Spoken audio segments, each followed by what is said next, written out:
Welcome to this week's crypto forecast for the week ending March 31st, 2023.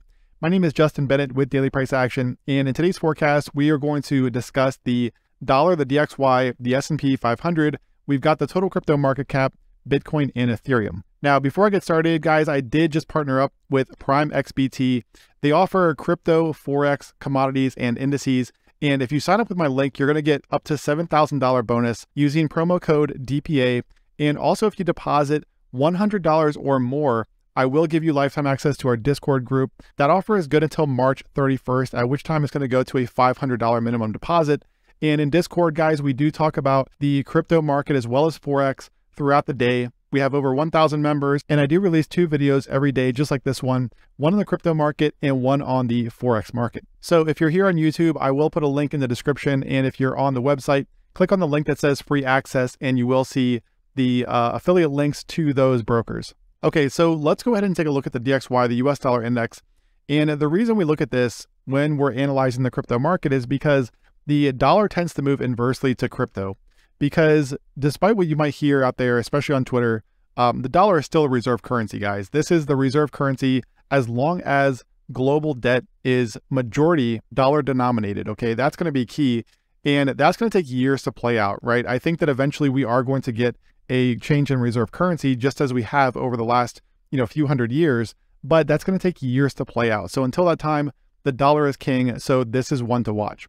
Now, last week, we did get a reclaim of this area right around 102.50 to 102.60. Okay, so you can see that back here during this range, we had a resistance through this area, support, and also the bottom of this channel. Now, we got a bullish candle on Thursday, follow through on Friday. So far, we're seeing a little bit of a pullback, but essentially, as long as the dollar is above 102.60, I do think that you have to at least entertain the potential for a move higher from the dollar. Now, what's going to be key for dollar bulls this week is going to be that 103.50 yearly open, a close back above this area, okay, in combination with the top of that channel, right around 103.50 is going to be critical to see the dollar move higher. Now, above that, we have levels like 104.12 and also that monthly open.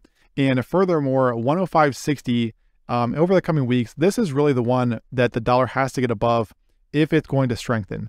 All right, as long as it's below this area here around 105.60, that all of this through here, all of this recently is just consolidation. All right, so 102.60 is going to be support. Keep an eye on that over the coming days. A close back below this, right, and especially if we saw the market take out this low from last week, that would signal weakness for the dollar. And again, 103.50 is going to be resistance. Close above that, I think we see this market breakout for more dollar strength. So next up, we have the S&P 500 here via the SPX. And what you'll notice is that this is a trend line I mentioned on Twitter a while back.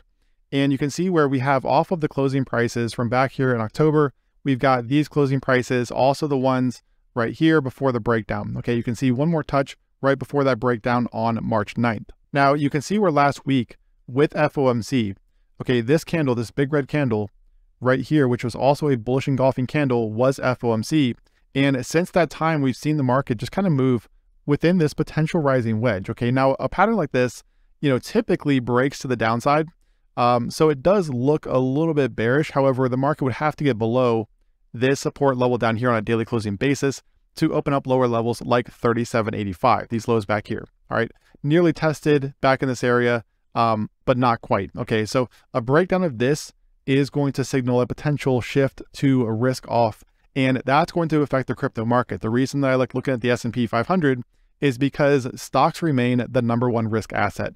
So if you're looking for risk on, risk off, are we in a bull or bear market, right? This is the market to watch, because a break lower from this likely drags crypto lower as well.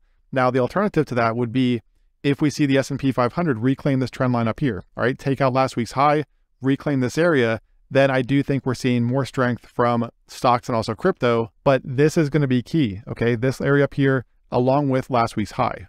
So next up, I want to talk about the total crypto market cap, which is an underrated chart in the crypto market. And the reason I like this is because it includes a lot of the top altcoins out there. So Bitcoin, Ethereum, and then a lot of top altcoins. And you can see where we have this range where the range top was actually range support during the last phase of the last bull market. And then we've also got support down here, right? So we've got a nice, range here to play with. And you can see where total's coming off of this range top up here, right around 1.18 trillion.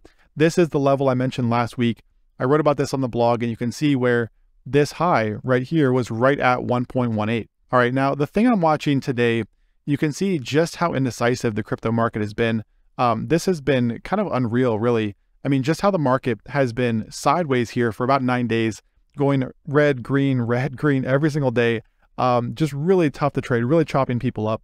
But you can see where today so far, we are getting a potential break below that support right around 1.11. Now, the key is going to be a daily close below, which we still have about 2 hours left in the day. So a lot can happen. We could get the market closing back above this level, in which case this range is still intact. All right. Now, if we see total close below that, then that level flips to resistance. And if we see further pressure this week on this area right around 1.08, because this is going to be key support for the total crypto market cap, you can see that today's low was right at that level. So a daily close below here later this week would open up downside targets like the area right around 1 trillion. All right. But, once again, if we do see a reclaim up here, then this range is still intact. All right. So potentially a breakdown from total. We'll have to wait and see how the day closes though here over the next 2 hours. Okay. Now for Bitcoin, which we are seeing a little bit of a breakdown today, although still very range bound. So when we look at this range right now, we've got this area right around 26,500, which was today's low. You can also see that back here on this Tuesday, we did have the high there at 26.5. Okay, so this is the range low for BTC right now. You can see still very range bound. And of course, the high is going to be that area right around 28,900, which is also a macro level. All right, if we go out here to the weekly time frame, you can see that just like total, this was support during the last phase of the last bull market. So, as of right now, the market is still, Bitcoin is holding below that area. Tested right off of 28,900. This is the level that I mentioned on Twitter before we got this retest. Sure enough, right off that level and sold off. So over the coming days, here's what's going to be key for BTC. If we see it get back above this area right around 27,600, so close up here, this down here becomes a fake out. We likely get another run at the highs up here around 28,900. Alternatively, if we see Bitcoin start to break down from this area around 26,500, all right, start getting below this, find acceptance below that, and get a higher time frame close, then we are potentially looking at a move down toward about 25,200, which would be a very significant level for BTC, even more significant than 26,500, because you can see that back here, this was the August high. We've also got this recent high from February. All right, so this right here is really the previous range high. So if Bitcoin were to close below this, I'm not saying that it will, but if it does over the coming days, this up here becomes a deviation, aka fake out. And we likely get a move much lower down toward that monthly open around 23,000 and probably even back to 20,000. So 25,200 is going to be a big one to watch. But once again, this is the range we're dealing with at the moment between 26,500 and resistance up here around 27.6. Reclaim this area, and we're looking at, a move potentially back toward 28,900. But once again, I did mention it on Twitter, and members know about this. I do have a short position on from 28,133. That's my average rate, and I did announce that entry in Discord last week. Okay, now for Ethereum, which is testing that level that goes back to September of 2021 that we've discussed. Okay, so you can see that off of this low, we've got these lows through here. Then we had the breakdown from Ethereum, and you can see how this level flipped to resistance. And so far we had the breakout and now the retest today. Okay, so the market's kind of weighing on this a little bit more than I would like to see. It does look relatively weak right now, just because we've had this sideways action up here. So instead of having something like this where you get the breakout, the retest, and then the move, above those highs, instead Ethereum kind of broke out here, went sideways, and now we're starting to get a little bit of a breakdown. All right, so this is kind of why right now I'm leaning a little bit bearish. Again, still have my Bitcoin short on. And if we see Ethereum close below this area around 1730 today, again, a lot of time left, so anything can happen. But if we were to see it lose this today, then that becomes resistance. Now, I wouldn't be surprised if that happens, that we see a spike up here toward about like 1750 or so before, further downside, potentially pressuring that level once again. All right, but this blue level is going to be that trend line from September of 2021. You can see where today tested right off of that level, right at 1679. So really quite simple for Ethereum. If we do see a daily close this week below this area, right around 1680, close down here, this becomes a fake out. and we likely see 1560 and 1500, if not a move down there toward the 1350 area. And alternatively, if Ethereum can get back above 1730, all right, this area here, or even close below it today, reclaim that tomorrow, and then take out these highs, that's going to be critical. If we see that, then we could get that move up toward 2000.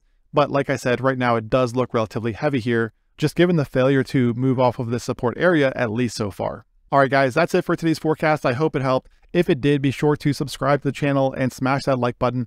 And also, if you haven't signed up with Prime XBT, be sure to do so using my link and get up to a $7,000 bonus with promo code DPA and deposit $100 or more and get access to our Discord group. That offer is valid through March 31st. All right, trade well out there this week. Talk soon.